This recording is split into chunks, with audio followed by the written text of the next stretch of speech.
ছোট্ট প্রেমানন্দ 5 বছরের প্রেমানন্দ গুরুদেবের কথা মতো প্রত্যেক দিন প্রতিনিয়ত 21টা বাড়ি থেকে 21 মুষ্টি তন্ডুল চাল ভিক্ষা করে গুরুদেবকে এনে দেন বাবা।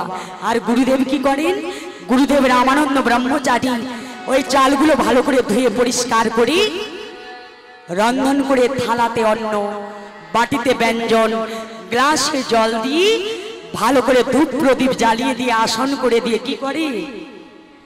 ঠাকুর বাড়ির দরজাটা বন্ধ করে দিই, বাইরে দাঁড়িয়ে দাঁড়িয়ে হাতে তালি দিয়ে নাম করতে থাকে। কি বাবা দেখবেন যারা বিগ্রহকে সেবা দেন, সেবা দেওয়ার পর কিন্তু কিছুক্ষণ দরজাটা বন্ধ করি বাইরে দাঁড়িয়ে দাঁড়িয়ে হাতে তালি দিয়ে নাম করতে হয়। কি বাবা করতে হয়? তো দেখবেন যারা ভক্ত মানুষ, যারা গোবিন্দের সেবা করেন, নিত্য অন্ন সেবা দেন, তারা কিন্তু এই কাজগুলো করে থাকে। তাই আজকে রামানন্দ ব্রহ্মচারী ঠাকুর ঘরের দরজাটা বন্ধ করে দিয়ে বাইরে দাঁড়িয়ে দাঁড়িয়ে হাতে তালি দিয়ে নাম করছেন। কেমন করে? বেদনাহারি জয় শ্রী মুরারি, নমো নমো প্রভু, নমো নমো, নমো নমো প্রভু, নমো নমো।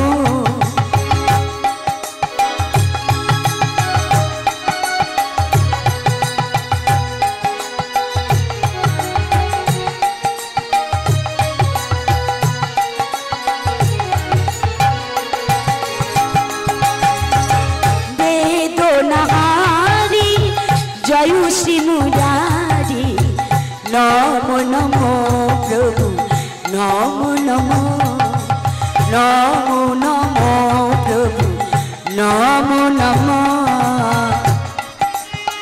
বেদনাহারি জয় শ্রী মুরারি,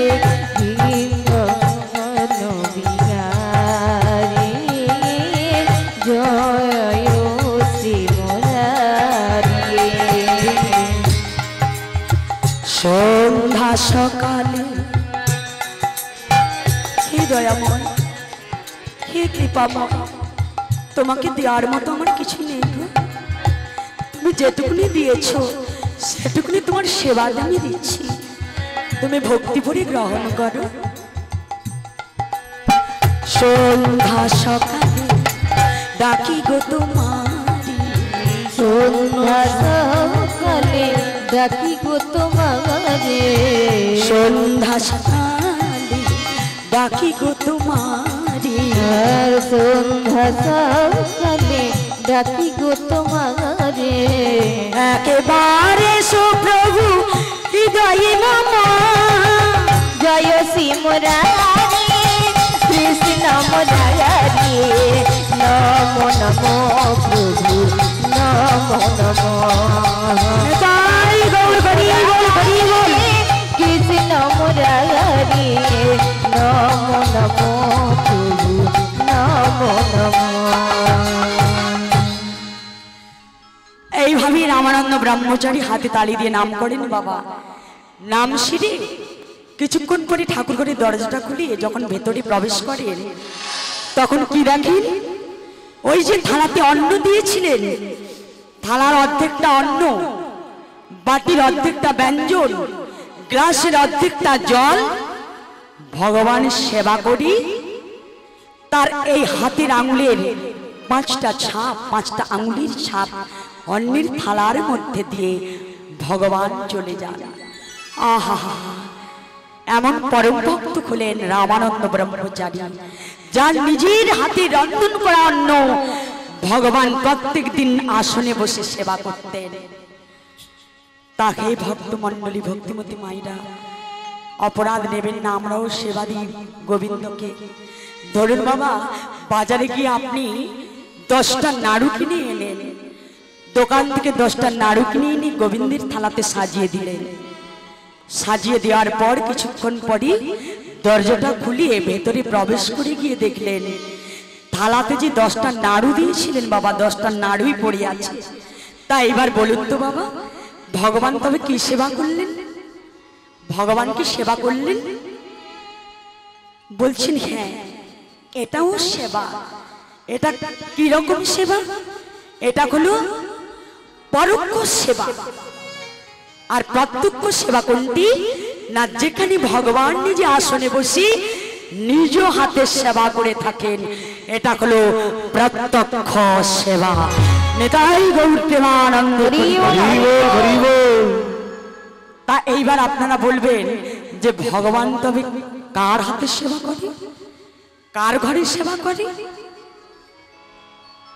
আমি যে 10টা নাড়ু দিলাম, ভগবান তো সেবা করলেন না, তবে ভগবান কারো হাতে তো নিশ্চয়ই সেবা করে কি বাবা?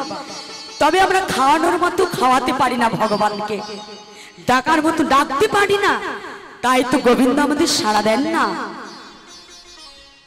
তাই কার হাতে কে খেয়েছিল, কার ঘরে খেয়েছিল? চলুন আমরা একটু চলে যাই আজকে একটু কিছুক্ষণের জন্য সেই মহাভারতে। আপনারা সবাই শুনেছেন বা জেনেওছেন মহাভারতের কথা। মহাভারতী ছিলেন দুরাচারী দুর্যোধন, পাপাচারী দুর্যোধন। আপনারা সবাই তার নাম শুনেছেন, তাকে জানেন। সেই দুরাচারী দুর্যোধন একদিন মনে মনে চিন্তা করছেন, ওই বেটা গোয়ালার ছেলে কৃষ্ণ প্রত্যেক দিন প্রতিনিয়ত ওই গোধনগুলিকে নিয়ে গোচারণে চলে যায়, আর সন্ধ্যার সময় গোধনগুলি নিয়ে বাড়িতে ফিরে আসে। মা যশোদা প্রত্যেক দিন প্রতিনিয়ত যখন তার গোপাল গোধনগুলো নিয়ে গোচারণে যায়, ক্ষীরসর নবনী তার গোপালকে সেবা করিয়ে দেয়, খাইয়ে দেয়। ওই বেটা গোয়ালার ছেলে কৃষ্ণ ক্ষীরসর নবনী মাখন খেতে জানে, কিন্তু তরকারি খেতে যে কেমন লাগে, ব্যঞ্জন খেতে যে কেমন লাগে, তার সাধ্য বেটা গোয়ালার ছেলে কৃষ্ণ জানে না।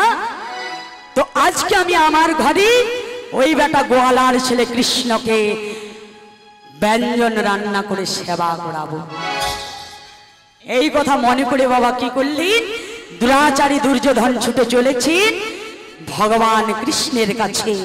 কৃষ্ণের কাছে গিয়ে বলছে, কৃষ্ণ কৃষ্ণ আজকে তুমি আমার ঘরে খাবে, তোমার নিমন্ত্রণ রইল। হে ভক্তমণ্ডলী, ভক্তিমতী মায়েরা, ভগবান অন্তর্যামী, অন্তরে জানেন কে তাকে ভক্তিতে রাখছে আর কে তাকে অহংকারে রাখছে।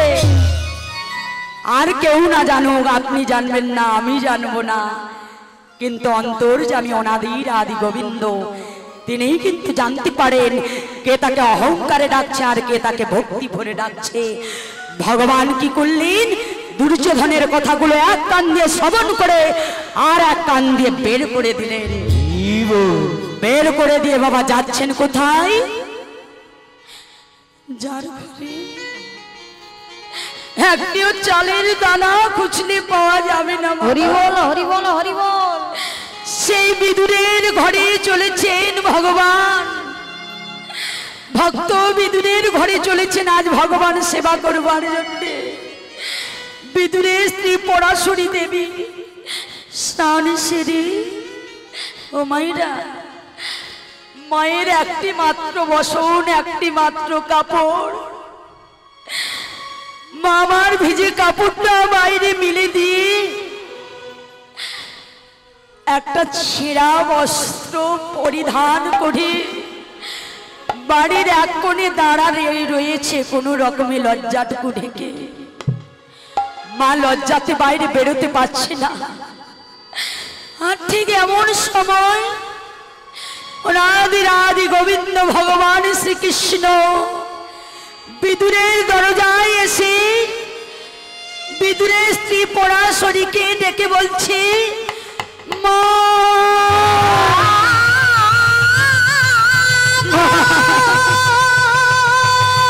মাগো, ও মা, মা, ও মা,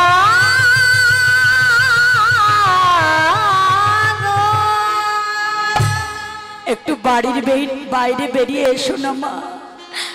আমি যে সেই কত দূর থেকে এসেছি, আমার বড় ক্ষুধা পেয়েছি মা, আমাকে তুমি কিছু খেতে দাও না মা। তাড়াতাড়ি করে তুমি ঘরের বাইরে একটু বেরিয়ে এসো না মা। দেখো না মা, তোমার কৃষ্ণ এসেছে। যেই মা মা বলে ভগবান ডাকছে, বিদুরের স্ত্রী পরাশরী দেবী চমকে উঠেছেন। কি মা, মা বলে আমায় কে ডাকে?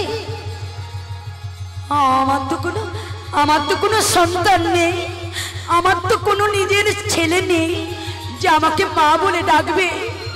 তবে হ্যাঁ, আমায় মা বলে ডাকে, আমায় মা বলে ডাকে একমাত্র আমার কৃষ্ণ। হরি বল হরি বল হরি বল। তবে কি আমার কৃষ্ণ এসেছে আমাকে মা বলে ডাকতে? কৃষ্ণ রে, তুই আমায় এসে মা মা বলে ডাকছিস বাবা, কিন্তু আমি যে তোর কাছে যেতে পারছি না বাবা। কেন জানিস তো বাবা? একটি মাত্র ছেঁড়া বস্ত্র পরে আমি কোনো রকমে আমার লজ্জাটুকু ঢেকে আমি দাঁড়িয়ে আছি। কি করে যাব বল বাবা কৃষ্ণ? ভগবান অন্তর্যামী অন্তরে জানলেন যে মা লজ্জায় বেরিয়ে আসতে পারছে না। ভগবান কি করলেন মাইরা? একটু দূরে আড়ালে লুকিয়ে গিয়ে দাঁড়িয়ে রইলেন। আর মা পরাশরী দেবী বাইরে বেরিয়ে এসে দেখলো কৃষ্ণ সেখানে নেই। তাড়াতাড়ি করে ভিজে কাপড়টা তুলে নিয়ে এসে অঙ্গের মধ্যে জড়িয়ে নিয়ে ছুটতে ছুটতে চলেছে কৃষ্ণের কাছে। কৃষ্ণর কাছে গিয়ে বলছি, বাবা কৃষ্ণ। এইবার ভগবান মায়ের প্রতি একটু রেগে গিয়েছেন, রাগ দেখাচ্ছেন।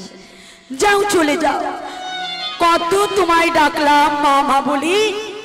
ও মা, মাগো আমার বড় ক্ষুধা পেয়েছে মা, আমায় দুটো কিছু খেতে দাও না মা। মা পরাশরী দেবী বলছেন, বিশ্বাস কর কৃষ্ণ, তোকে দেওয়ার মতো আমার ঘরে কিচ্ছু নেই রে কৃষ্ণ, তোকে দেওয়ার মতো আজকে আমার কিচ্ছু নেই। হরি বল হরি বল হরি বল। শোনো মা, আমার বড় ক্ষুধা পেয়েছে, আমি তোমার কোনো কথাই শুনতে চাই না, তুমি আমায় কিছু খেতে দাও মা, আমায় কিছু খেতে দাও। দাঁড়া দাঁড়া বাবা কৃষ্ণ, আমার স্বামী পুকুরে স্নান করতে গিয়েছে। স্নান সেরে 5টা বাড়ি থেকে 5 মুষ্টি চাল ভিক্ষে করে নিয়ে এলে সেই চাল রন্ধন করে আগে তোকে সেবা দেব, তুই একটু অপেক্ষা কর। না মা না, আজ আমি ক্ষুধার জ্বালা সহ্য করতে পারছি না, তোমার ঘরে যা আছি তুমি তাই আমায় খেতে দাও।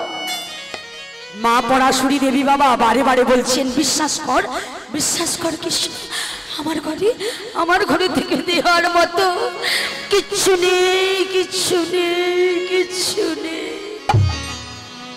ভগবান বলছেন, মা তুমি বারে বারে বলছো কিচ্ছু নেই। ওই দেখো মা, কলা গাছে কতগুলো কলা হলুদ হয়ে পেকে আছে, ওই কলাগুলো পেয়ে এনে তুমি আমায় সেবা দিতে পারছো না। হরি বল হরি বল হরি বল। মা পরাশরী দেবী দেখলেন মাইরা সত্যই কলা গাছে কতগুলো কলা হলুদ হয়ে পেকে আছে। মা পরাশরী দেবী আর দেরি করলেন না, ছুটতে গিয়ে কলাগুলো পেরে এনে কি করছেন দেখুন। কলার যে শ্বাসটা সেইটাকে মা ফেলে দিচ্ছেন, আর কলার খোসাটাকে ভগবানের বদনের কাছে তুলে ধরে বলছেন, কৃষ্ণ বাবা কৃষ্ণ, এই নে বাবা, এবার তুই সেবা কর। ভক্তমণ্ডলী, ভক্তিমতী মায়েরা, ভগবান তো বলতে পারতেন, মা তুমি আমায় কলা না খাইয়ে কলার খোসা সেবা দিচ্ছ, খাওয়াচ্ছ। ভগবান কিন্তু কোনো কিছুই বললেন না। কেন না? ভগবান বলছে, কেউ যদি ভক্তি করে আমাকে শুধু পত্রই দেয়, সেই পত্রটাই আমি সেবা করি। কোন ভক্ত যদি আমাকে ভক্তি করে শুধু জল নিবেদন করে, জল সেবা দেয়, সেই জলটুকুই আমি সেবা করি। তাই আজকে ভগবান ভক্তির ভক্তি প্রদত্ত উপহার গীতাতে ভগবান বলেছেন, পত্রং পুষ্পং ফলং তৈয়ং যো মে ভক্তা প্রযচ্ছতি। পত্র পুষ্প জল আমার ভক্ত যাই কিছু আমাকে দিক না কেন, ভক্তের ভক্তি প্রদত্ত জিনিস আমি সাদরে গ্রহণ করে থাকি। তাই আজকে মা পরাশরী দেবী কলা না সেবা দিয়ে, কলাটা না খাইয়ে কলার খোসা সেবা দিচ্ছেন ভগবানকে। আর ভগবান কৃষ্ণ নির্দ্বিধায় বাবা সেই কলার খোসাটুকু সেবা করছেন। মা আমার জ্ঞান হারিয়ে ফেলেছেন, জ্ঞান শূন্য হয়ে গেছে। এই ভক্তির নাম হলো জ্ঞান শূন্য ভক্তি। এই জ্ঞান শূন্য ভক্তি যার অন্তরে রয়, ভগবান তার ঘরে গিয়ে তার সঙ্গে কথা হরি বল হরি বল। তাই গৌতমানন্দে করি করিব। ভক্তমণ্ডলী, ভক্তিমতী মায়েরা, আপনারা দেখলেন দুর্যোধনের ঘরে 64 প্রকারের ব্যঞ্জন। যে ব্যঞ্জনের মধ্যে, যে তরকারির মধ্যে কত রকমের মশলা, কি মা তাই তো? আর বিদুরের ঘরে বিদুরের স্ত্রী পরাশরী কলার খোসা সেবা দিচ্ছেন ভগবান। আর ভগবান নির্দ্বিধায় কলার খোসা সেবা করছেন। আর দুর্যোধনের ঘরে 64 প্রকারের ব্যঞ্জন আছে, কিন্তু বাবা তরকারির মধ্যে কত রকমের মশলা আছে, শুধু নেই একটা জিনিস, কি? দুর্যোধনের তরকারির মধ্যে, ব্যঞ্জনের মধ্যে নেই ভক্তির মশলা। হরি বল হরি বল। তাই গৌতমানন্দে হরি বল হরি বল। তাই ভগবান দুর্যোধনের ঘরে সেবা না করে বিদুরের ঘরে কলার খোসা সেবা করছেন। তাই হে ভক্তমণ্ডলী, ভক্তিমতী মায়েরা, ভগবানকে আমরা খাওয়ানোর মতো খাওয়াতে পারি না বাবা, ডাকার মতো ডাকতে পারি না। যদি ডাকার মতো ডাকতে পারতাম, খাওয়ানোর মতো খাওয়াতে পারতাম, কে বলেছে ভগবান খায় না? কে বলেছে ভগবান সাড়া দেয় না? ভগবান আসি গো আসি, ভগবান ভক্তির ডাকে সাড়া দেয়। যদি ডাকার মতো কেউ ডাকতে পারে, ভগবান না এসে কি থাকিতে পারে? তা চলুন, ভগবান আরো একজন ভক্তের হাতে খেয়েছিল, আপনারা সবাই জানেন তিনি কে? সেই ত্রেতা যুগে ভগবান রামচন্দ্রের পরম ভক্ত ছিলেন ভক্ত শবরী। যে ভক্ত শবরী নিচু জাতি, চন্ডাল জাতি, তার হাতে এটোপল সেবা করেছিল। এটা কেমন করে করতে পারি বাবা? না, এটা হতে পারে, এটা ভক্তির জোরে, ভক্তির জোরে এটা হয়। আপনি যতই লুচি সন্দেশ খিরছানা মাখন প্রত্যেক দিন গোবিন্দকে সেবা দেন না কেন, যদি আপনার অন্তরে অহংকার থাকে, আপনার খিরছানা মাখন ফল মিষ্টান্নের দিকে গোবিন্দ কখনো ঘুরেও তাকায় না। কি বাবা, তাই তো? তাই চলুন একটা আমরা এই গান সম্বন্ধে বা ভগবানকে খাওয়ানো, ঘুমানো, ডাকা সম্বন্ধে একটা ভজন গান আমরা শ্রবণ করব। চলুন সবাই মিলে।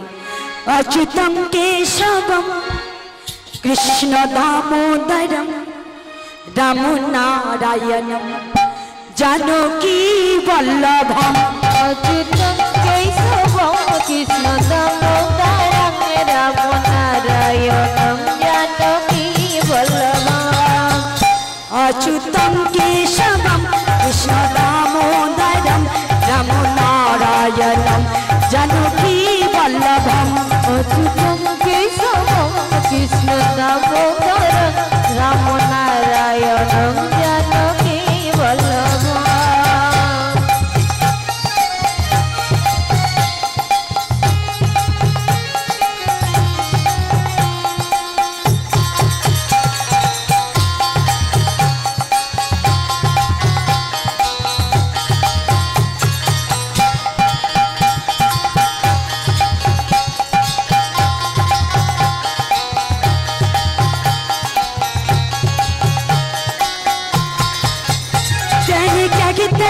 ভগবান খাতি নেকি, ভগবান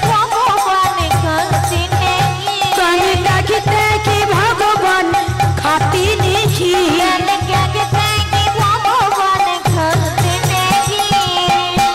খাইয়েছিল কি বীর সবরে কি যাইছে তুমি খিলাতে নেকি। অচ্যুতং রাম নারায়ণম জানকী বল্লভম। অচ্যুতং কেশবম কৃষ্ণ দামোদরম রাম নারায়ণম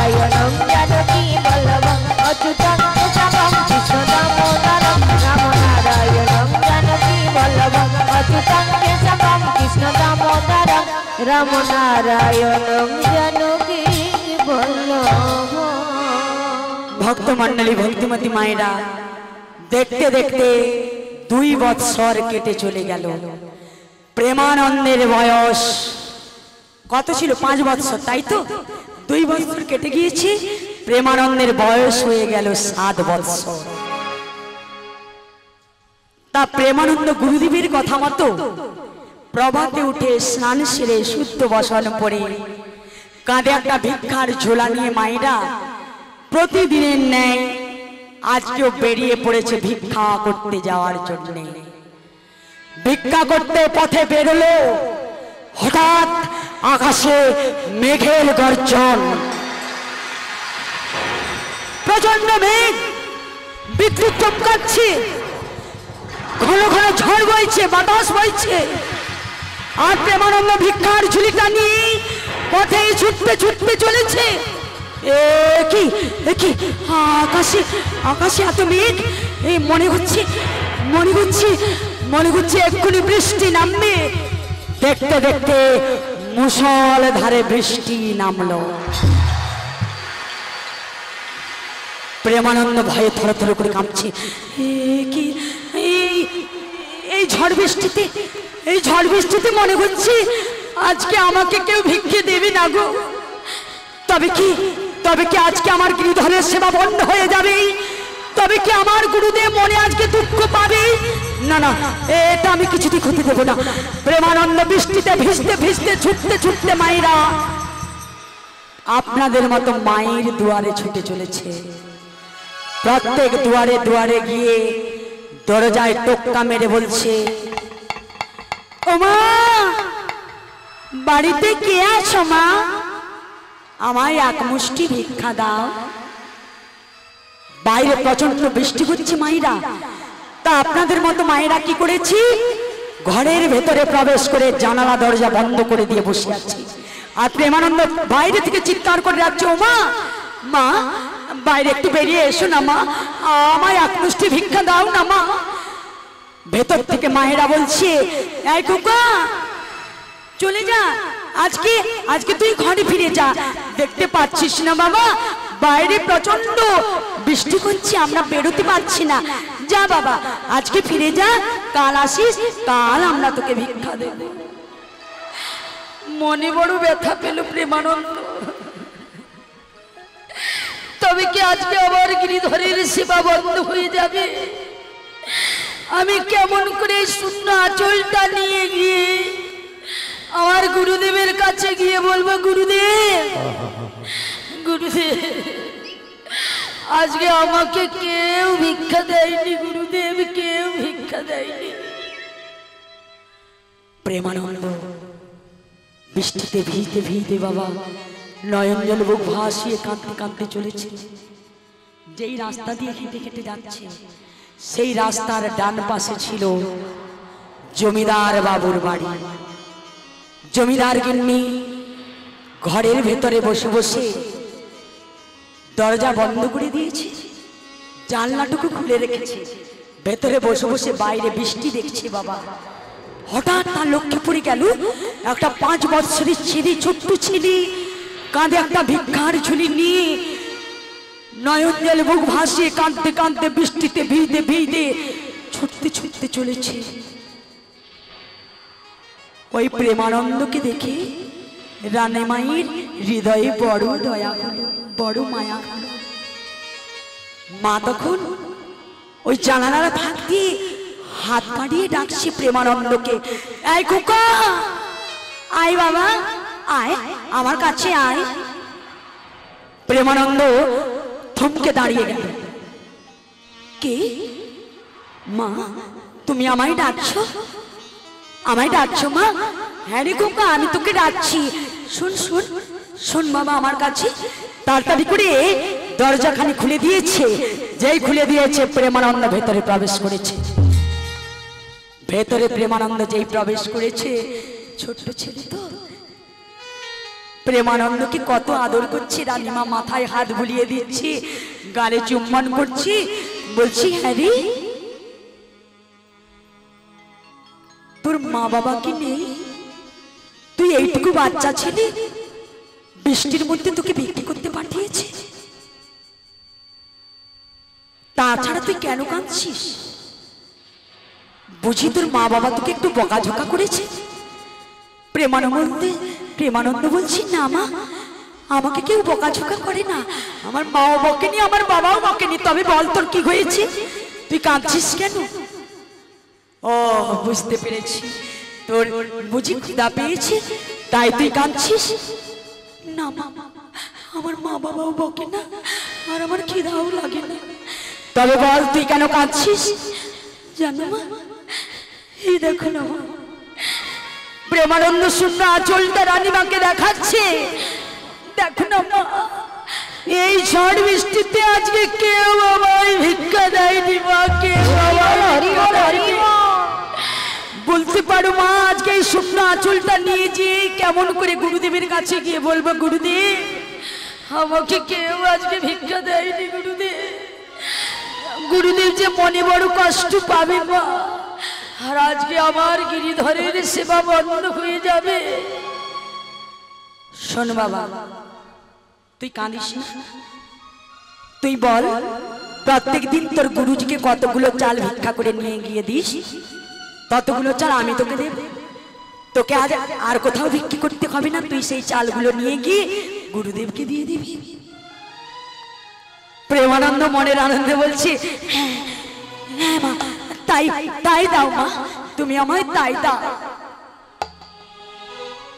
আজকে রানীমা কি করছেন? হে ভক্তমন্ডলী, ভক্তিমতী মায়েরা, ঘরের ভেতর থেকে আজকে থালা ভর্তি করে চাল নিয়ে এসে প্রেমানন্দকে দিচ্ছে। কেমন ভাবি? থালা ভর্তি করে ভিক্ষায় আনিয়া যে দিল, আরে থালা ভর্তি করে ভিক্ষায় আনিয়া যে দিল, থালা ভর্তি করে ভিক্ষায় আনিয়া যে দিল, থালা ভর্তি করে ভিক্ষায় আনিয়া যে দিল, প্রেমানন্দ আনন্দতে গ্রহণ করিল, প্রেমানন্দ আনন্দেতে গ্রহণ করিল, প্রেমানন্দ আনন্দতে গ্রহণ করিল, প্রেমানন্দ আনন্দেতে গ্রহণ করিল। মায়েদেরকে